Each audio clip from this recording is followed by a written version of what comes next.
मोदीचं सरकार यांना जाग येणार इथं कुणी आपल्याला लक्ष देणार त्यामुळे आपल्याला ही वेळ आपल्याला आली आपल्या रस्ता आंदोलनाचा मुख्य रस्ता अडवणार आहे कारण की ते 3 टक्के आणून बसले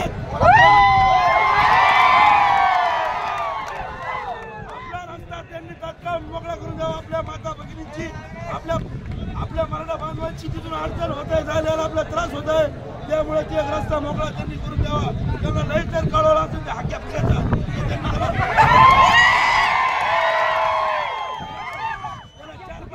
चार पत्र मारून द्यावं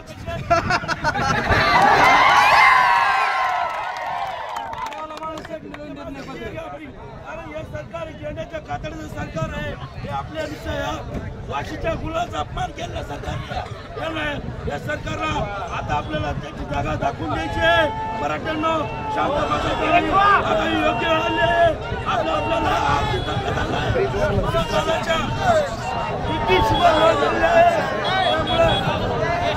आपला हा शांततेचा लढा हा मनोजदादांच्या सांगण्यानुसार आपण शांत आहोत आपल्याला नीट करायला काही वेळ लागत नाही मराठे जर मनोजदादाच्या आदेशाचा मनोजदादा तुमच्या आमच्या लेकरा बाळाच्या भवितव्यासाठी आज 8 दिवसापासून त्या ठिकाणी आंदोलन करले आहे कारण त्या माणसाला काय गरज आहे काय गरज आहे तुमच्या आमच्या लेकरा बाळासाठी आज माणसाचे हातपाय एवढे झाले तर मनोजदादांचे अन्नाचा पाण्याचा कण नाही पोटात त्या माणसाची बघा काय होणार समाजासाठी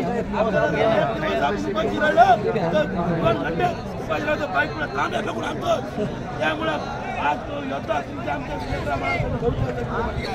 मनोजदादाला आपल्याला पाठिंबा द्यायसाठी त्या ठिकाणी म्हटलं आणि आपल्याला आपल्यावर किती संकट आले तर आपण घेत नाही आपण आरक्षण मागितलं काय झालं माझा गुन्हा आरक्षण मागायचा गुन्हा असेल तो करेन मी पुन्हा हे आपल्याला आपण शेतकऱ्याची लेकरं आहेत पुण्याची लेकरं आहेत आपल्याला हे आपल्या हक्काचं आपल्याला मिळालंच पाहिजे आपल्या पदाचे बरोबर आपल्या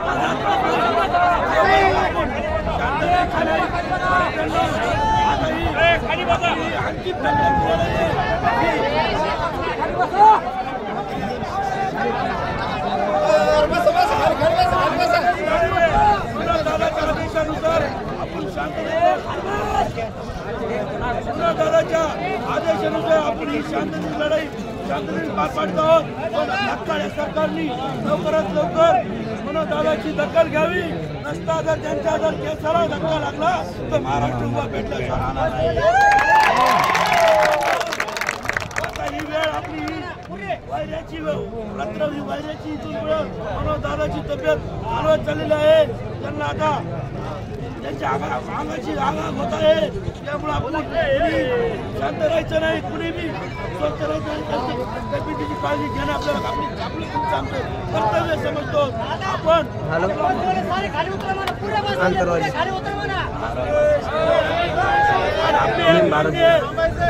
त्या दिवशी आपल्या छत्रपती शिवाजी महाराजांचा झेंडा फाडला होता त्या काळ्या कुत्र्याला तात्काळ अटक करावी त्याला सुट्टी नाही द्यायची त्याला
स्टिंग ऑपरेशन केलं आम्ही त्याचं काय माहिती स्टिंग ऑपरेशन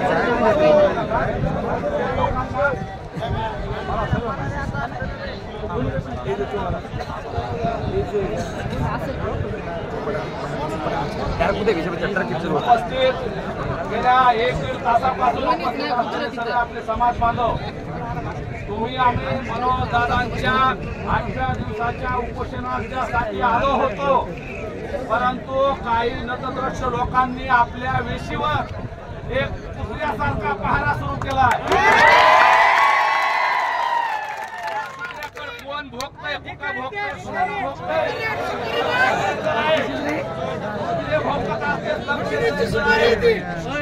भोगते हाती चलते त्या पद्धतीने आपण चालायचंय. गेल्या 8 दिवसापासून कोणी 2-3 मनोजदादावरती खालच्या पातळीवर टीका करतायत. आखे असो, वाघमारे असो, नाही ससाने असो, याद राखा, इथून पुढे मनोजदादाला जर चुकीच्या पद्धतीने बोललात तर तुमची जीभ हातळून घेऊ. जर मराठ्यांच्या नादी लागलात तर येणारा काळात तुम्हाला त्याचा नक्कीच जाब विचारला जाईल. या इतिहासात मनोजदादा गेले वर्षभर झाले लढतायत, कुणाला त्यांनी अजिबात या इथल्या कोल्या कुत्र्याचं नाव सुद्धा कधी घेतलं नाही बांधवांनो. परंतु हे कुत्रे इथं भोगतायत, भोगू द्या, परंतु आपलं लक्ष आहे मनोजदादाची तब्येत आज थोडी सिरियस आहे. त्यांच्या जीवन मरणाचा प्रश्न निर्माण झाला आहे, तरी या नाकर्त्या सरकारला आणि सर्व पक्षीय राज्यकर्त्यांना जाग कशी येत नाही. त्यांच्या मनात काही संवेदना आहेत की नाही? अरे तुमच्याही घरात कुणी माणसं असतील का नाही? तुमच्याही कुटुंबात कुणी मुली बाळे आहेत का नाही?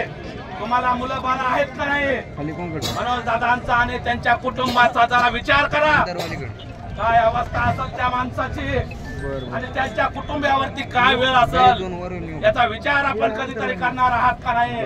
सरकार मधल्या लोकांना विनंती आहे, अजूनही आम्ही विनंतीचीच भाषा बोलतोय.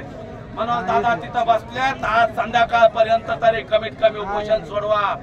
देशाचे गृहमंत्री साहेब संभाजीनगरला आले, मुख्यमंत्री महोदय आले, दोन्ही उपमुख्यमंत्री महोदय आले. त्यांना विनंती आहे, आज संध्याकाळपर्यंत दादांचं उपोषण सोडवा. नसता उद्यापासून महाराष्ट्र पेटल्याशिवाय राहणार नाही. उद्यापासून सगळं मराठी रस्त्यावर येतील, रस्त्यावर येतील लोक. आमचे लोक पेटणार म्हणजे लोकशाही मार्गाने, विचाराने पेटणार आहेत. मनोजदादांच्या मनोजदादांची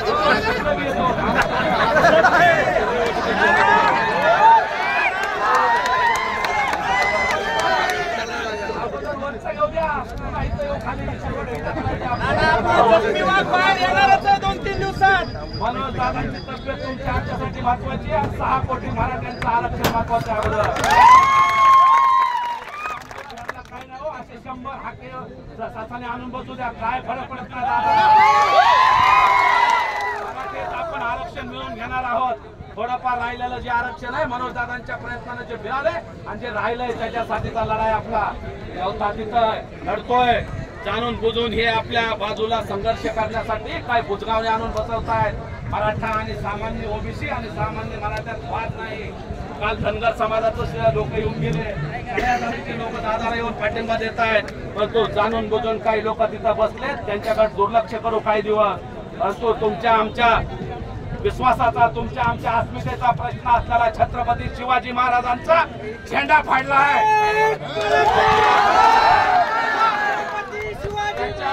कोण आरोपी आहे? सरकार हमसे डरती है, पुलिस को आगे करती है. कुणीही कशी भागीदार असो, कुणीही आरोपी असो, त्यांना अटक झाली पाहिजे, त्यांच्यावर गुन्हा नोंद झाला पाहिजे, ही सुद्धा आपली मागणी आहे. आणि तो जाणारा रस्ता सुप्रीम कोर्टाचे निर्देश आहेत, कुठलाही रस्ता कुणी अडवू शकत नाही. परंतु सरकारमुळे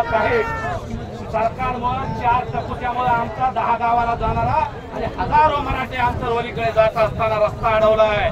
तुमच्या आमच्या भावनेशी खेळतायत मराठ्यांनो, ध्यानात ठेवा. त्याचा बदला आपल्याला येणाऱ्या काळात लोकशाही मार्गानं, लोकशाही पद्धतीने आंदोलन करून घ्यायचं आहे. त्यापासून गावागावातून मनोजदादाला समर्थन द्यायचं, गावागावातून शहरातून जिथं असतात तिथं रस्ता रोको असतील, लोकशाही मार्गानं चक्काजाम करणं असेल किंवा धरणे असतील, उपोषण असतील, कलेक्टरला निवेदन देणं असतील, कार्यक्रम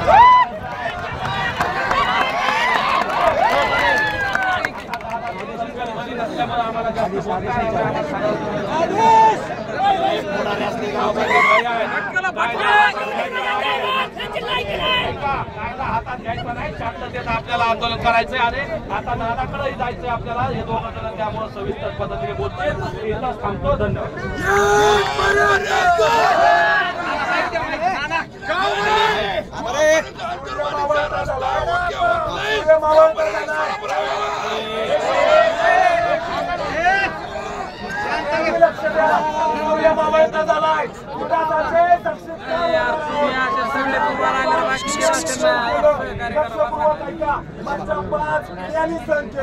सूर्य मावळता झालाय. शपथ घ्या, जोपर्यंत 50% आतून ओबीसी प्रवर्गातून दादांनी ज्या पद्धतीने सांगितलं त्या पद्धतीनं जोपर्यंत आरक्षण भेटत नाही तोपर्यंत आपण मात्र हटायचं नाही. 1857चा इतिहास आठवा, 1947चा स्वातंत्र्याचा लढा आठवा. आज इथं आलेला प्रत्येक जण भगतसिंग, सुखदेव